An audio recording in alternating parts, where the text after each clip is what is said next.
पहले एक rough diagram. तो हमारा जो सेकंड क्वेश्चन है, जो दूसरा क्वेश्चन है पेज नंबर 107 पर, फिगर इट आउट से, वह है construct a kite whose diagonals are of length 6 centimetre and 8 centimetre. चलिए इसे बनाने का प्रयास करते हैं। हम एक रफ डायग्राम बना लेते हैं पहले।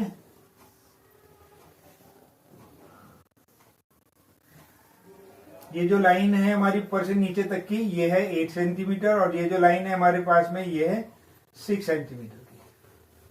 और इन्हें नेमिंग कर लेते हैं ए, बी, सी और डी। हमें गिवन क्या है? गिवन वो अब इससे पता लग रहा है हमारे गिवन है क्या, ए सी इक्वल्स टू 8 सेंटीमीटर और बी डी इक्वल्स टू कितना हमारे पास में 6 सेंटीमीटर। तो ये चीज क्लियर हो गई होगी। अब हमें क्या काम करना है, सबसे पहले बी ए सी ड्रॉ कर लेते हैं हम। इसमें ए सी कितना ड्रॉ करेंगे हम? ए सी ड्रॉ करेंगे हम 8 सेंटीमीटर। तो इसे दो तरीके हैं इसके हमारे पास में, या तो हम पूरी ही लाइन खींच लें आगे और उसे बीच में से उतना कट कर लें, यानी कि ए और सी, ये दो पॉइंट मिले ए और सी।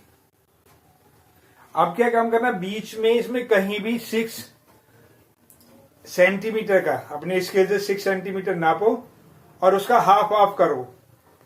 तो हाफ कितना होगा? 3 इस साइड और 3 इस साइड।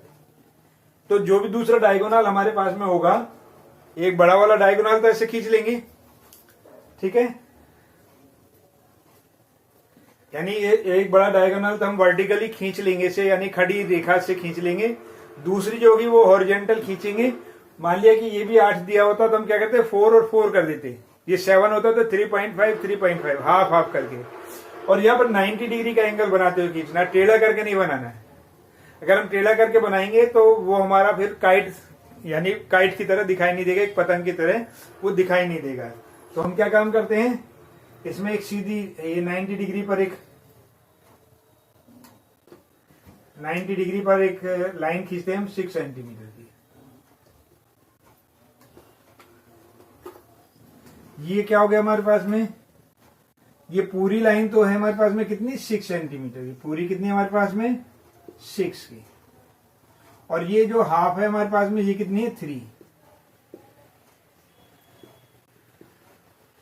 आपको मैं इसके लिए इसीलिए ले रहा हूं कि कॉपी पर समझाने में और यहां समझाने में थोड़ा अंतर रहेगा। तो आप अगर जैसे इंस्ट्रक्शन दिए जा रहे हैं, जैसे हम बता रहे हैं, अगर वैसे करेंगे तो आपको कोई प्रॉब्लम नहीं आएगी और आप अच्छे से बना लेंगे। तो ये बन गया हमारे पास। अब इसे ज्वाइन करना है बस, केवल क्या करना है, जो साइड्स हमारी बनी, ये बनी हमारे पास में बी और ये हो गया हमारे पास में डी। तो हम क्या करेंगे, ए बी को मिला देंगे जैसे उसमें मिला हुआ है। फिर क्या करेंगे, हम ए और डी को मिला देंगे।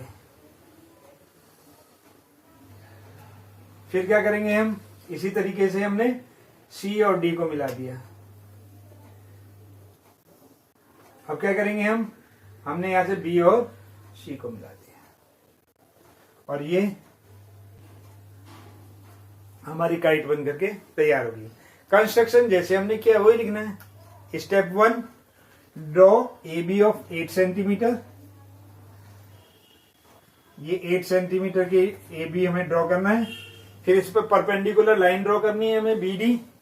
कितना, कोई भी एक लाइन ड्रॉ करके भी हम कट कर सकते हैं। इसे बड़ी सी लाइन ड्रॉ करो और उसका हाफ हाफ हम उससे स्केल से कट कर लो, कंपास से कट कर लो हाफ हाफ, यानी इस लाइन को ऐसे ड्रॉ करके उसे ऐसे कट कर लो बीच में से।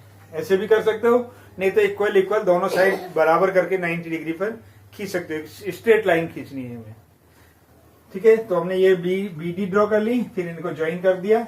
रिक्वायर्ड जो हमारे पास में काइट थी वो हमारे सामने आ गई। समझ आ गया? फिर अगर कोई चीज समझ में नहीं आई है तो हमसे पूछ लीजिए, समझ लीजिए अच्छे से। हम चाहते हैं कि आपके मार्क आपकी क्लास में सबसे अच्छे आए।